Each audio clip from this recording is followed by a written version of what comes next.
Do you ever expect your muscles to grow endlessly just by shoveling more and more protein into your body? For years, many of us believed that high protein equals more muscle, period. But what if eating excess protein isn't just unnecessary? What if it could actually slow down muscle growth? Today, we'll dive into new research that challenges decades of bodybuilding culture and explain the two real factors that drive muscle gains more than simply eating protein. How protein became the king of muscle growth. Protein has been glorified for generations. Some extreme diets even pushed athletes to eat absurd amounts, like 140 egg whites a day or maintaining 200 grams of protein daily for nearly 20 years. In the gym world, the belief is simple. Lift weights, trigger muscle protein synthesis, MPS. MPS sends the message, build muscle now. Protein provides the amino acid bricks your body uses to construct new muscle tissue using. A simple analogy, lifting is the builder, protein is the bricks. Without bricks, nothing gets built. This logic led to protein mania. Bodybuilders in the golden era commonly ate 300 plus grams of protein per day. Dozens of eggs, mountains of chicken breast, daily tubs of cottage cheese. Modern gym goers obsess over 1 gram per pound of body weight like it's a sacred law. I used to believe that. Missing my daily protein target meant lost. Gains, muscles shrinking instantly. The business side of protein obsession. When companies realized protein was the new gold rush, the market exploded. Protein cereal, protein chips, protein cookies, protein coffee at Starbucks, even water with added protein. Most of these products contain only a sprinkle of low-quality protein. But the word protein on the label sells big time. The message became, more protein, more muscle, stronger, healthier, better. But science is finally pushing back. The food industry saw an opportunity.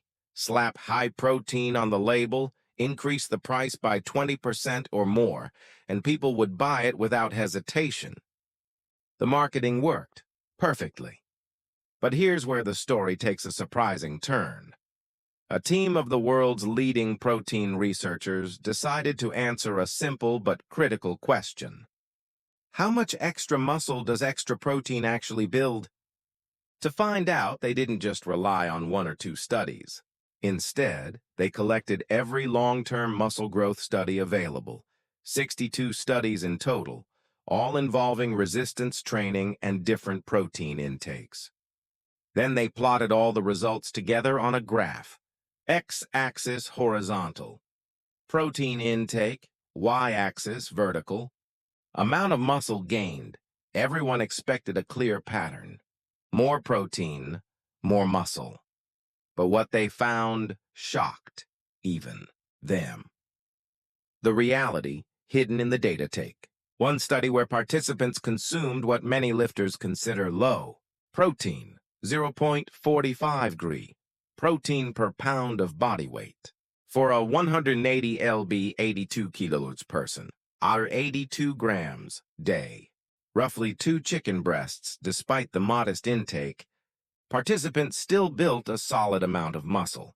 Now, compare that to another group eating twice as much, 0.9 g per pound for the same 180 lb person, 1 to 64 grams day, around 4 chicken breasts daily. According to bro science, doubling protein should mean double the muscle, right? Wrong. Muscle growth was almost identical, so researchers raised the stakes. What if we push protein to extreme levels? 1.5 grams per pound of body weight, equivalent to 270 grams of protein per day. About 6 chicken breasts daily, you'd expect massive gains, a muscle-building explosion. But instead, they actually built less muscle than the low-protein group. That result alone challenges decades of bodybuilding culture. Let's look at the bigger picture. You might say, Jeremy, you picked a couple of weird studies. That's not proof. Fair point. So the researchers widened the view, plotting all studies that tested moderate to high protein intakes, excluding only two statistical outliers that showed unrealistically huge gains. If more protein really had a strong effect, the dots on the graph would clearly rise up and to the right. Higher protein, higher growth, a visible trend, but that's not what the graph showed. Instead, the dots were basically flat, scattered with no upward trend, meaning once you eat enough protein to support muscle growth, extra protein does almost nothing. So what does the research actually show? When all the data points are plotted, the trend line is nearly flat. This means that once you meet your body's basic protein requirement for muscle repair and growth, increasing protein further provides almost no additional benefit. The improvement is so tiny, so unreliable, that many scientists question whether any real extra benefit exists at all. As Dr. Eric Trexler, a leading muscle hypertrophy researcher from Duke University, explains, building muscle is like constructing a house.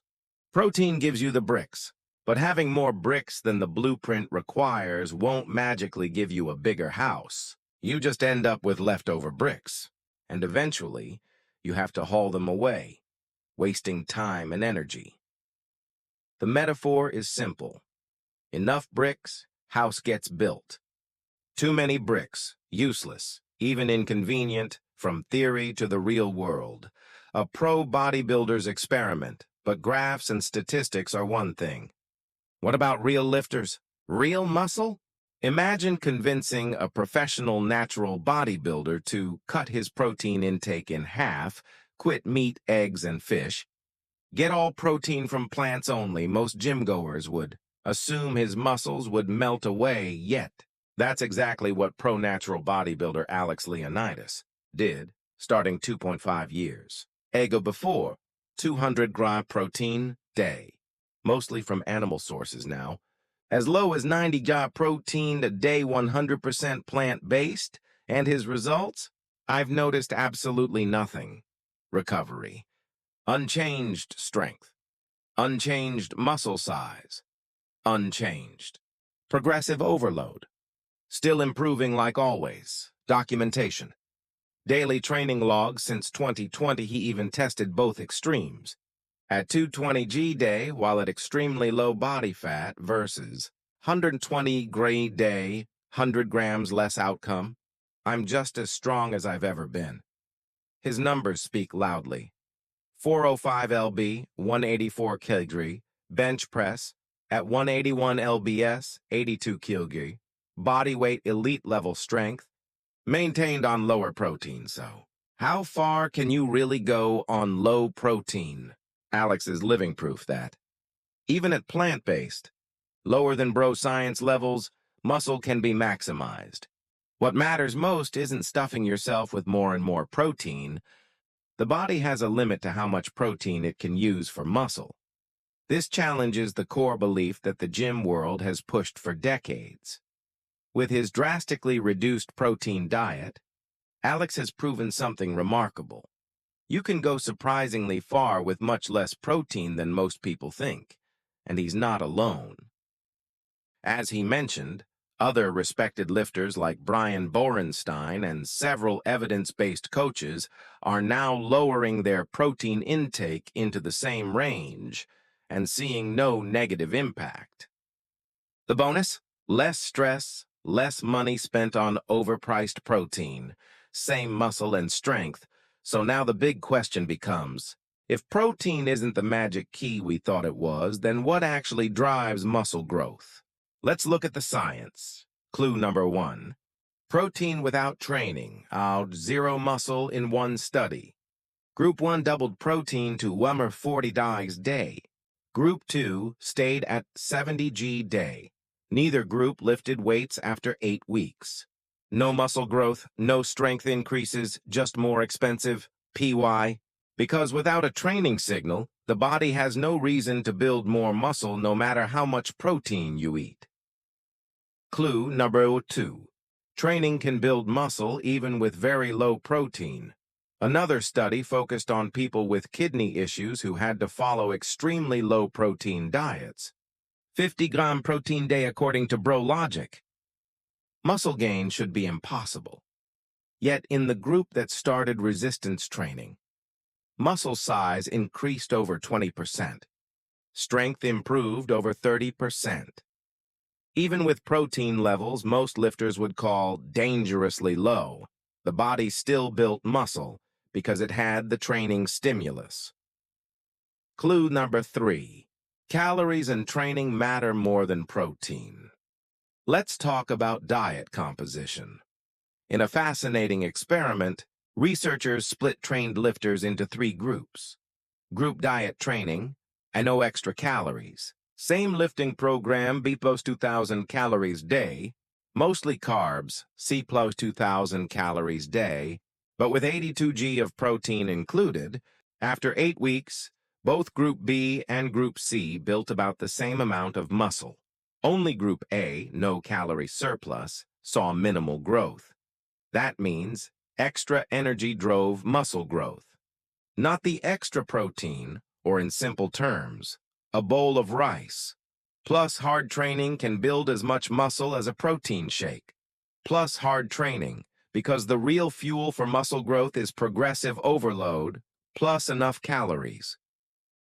Both groups that received extra calories, regardless of whether those calories came mostly from carbs or protein, gained significantly more muscle and body weight compared to the group that didn't increase calories at all.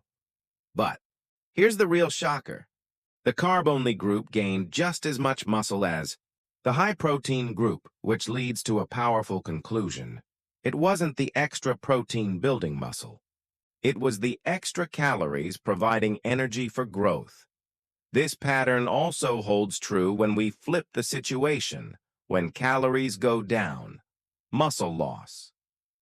Despite high-protein fat loss research shows, if you train hard and eat enough protein while staying at maintenance or only a small deficit, you can still build muscle, but once the calorie deficit becomes too aggressive, 500-700 calories below maintenance per day or more, then even with plenty of protein, muscle loss starts, strength declines, recovery suffers. Why?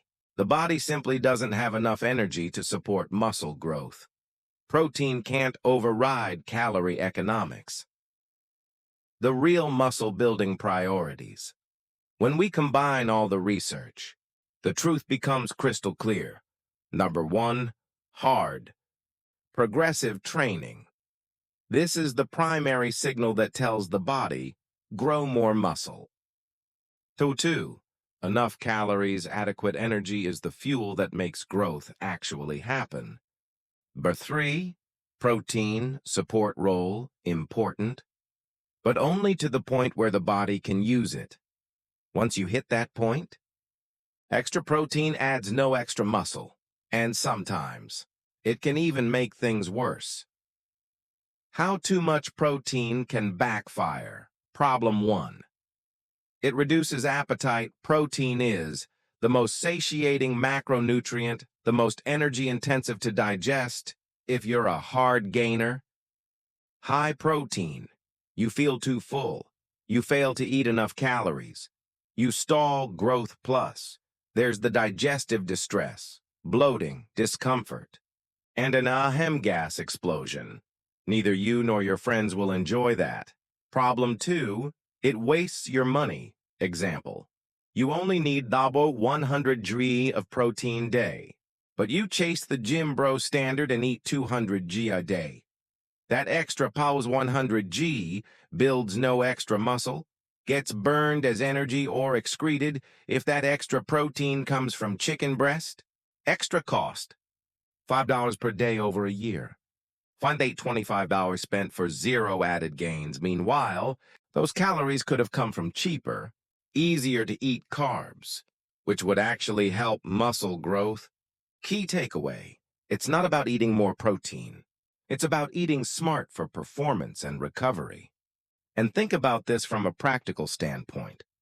If you swap those extra calories from expensive protein sources like chicken or whey, and instead got them from simple carbs like potatoes or rice, you'd still provide the same energy needed for muscle growth, but for a tiny fraction of the cost. Extra 100-gram protein day, 5 hours per day. Same calories from potatoes, $1 per day. That adds up to $120 saved every month. Nearly $1,500 saved every year, all for the same muscle growth. Another downside, protein crowds out other essential nutrients. When protein takes up too much of your daily calories, something else must go. And usually it's dietary fats, too low, hormonal disruption, carbohydrates, too low, poor glycogen, weak workouts, meaning lower testosterone, weaker lifts, poor recovery, less progress, ironically. The obsession with protein can hurt the very gains people are chasing. But let's be clear. I'm not saying protein is useless. It's still important. It's just not the star of the show many believe it to be. There are 3 specific situations where protein becomes extremely valuable. Situation number 1, when your protein intake is currently too low, even though muscle growth can happen with minimal protein, the research clearly shows a meaningful improvement when moving from very low intake, moderate intake. As Alex mentioned, when he drops below 90-day, he immediately notices slower recovery, more soreness, training quality dips. This threshold aligns with the scientific recommendation around 0.55 g protein per pound of body weight per day. Example, 180 lb, 82 kg person, 0.55, kex 180. 100 g protein day needed quick self-check. Daily protein grams, body weight, LBS. If get 0.55, you're good. If 0.55, more protein will improve growth. Situation number 2, when you're dieting to lose fat, yes. Protein is filling and suppresses appetite. But when you're cutting calories, that becomes a superpower. High-protein diets help reduce hunger, maintain muscle, improve diet adherence. So if you're trying to get leaner, higher protein is your best friend, protein. When is it really necessary to eat more? One important thing to understand. If you have more than 15% body fat, your body still has a lot of energy reserves. So when losing weight, losing muscle is not too much of an issue, as long as you still maintain exercise and have enough protein. However, when you drop below 15% body fat, the risk of muscle loss increases significantly. That's when protein becomes especially important. Experts have conducted a meta-analysis showing that when people are in the fat loss phase and are already quite lean, protein needs are often much higher than those who eat normally or are not very lean.